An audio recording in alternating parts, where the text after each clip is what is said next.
আসসালামু আলাইকুম, কেমন আছেন সবাই? আলহামদুলিল্লাহ আমি ভালো আছি। আজকে বিকালের নাস্তা নুডলস বানাবো। এখানে তেল, পেঁয়াজ, কাঁচামরিচ, টমেটো দিয়ে দিলাম। এখন এগুলোকে একটু ভালো করে নেড়ে চেড়ে নিব। তারপর গোলমরিচের গুঁড়া দিয়ে দিলাম, একটু লবণ দিয়ে দিলাম। আবারও ভালো করে এগুলোকে নেড়ে নিব, একটু ভাজা করে নিব এগুলোকে। ভাজা ভাজা হয়ে গেলে এখানে ফেটানো ডিম দিয়ে দিব। ফেটানো ডিম দিয়ে দেওয়ার পর আবারও ভালো করে নাড়াচাড়া করব। সুন্দর করে এগুলোকে মিক্স করে নিব। মিক্স করার পর এখানে ম্যাগি মশলা দিয়ে দিব।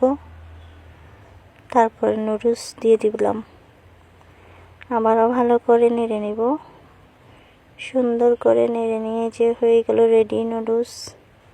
ধনিয়া পাতা দিয়ে লাস্টে নামিয়ে নিব। এখন খাওয়ার পালা।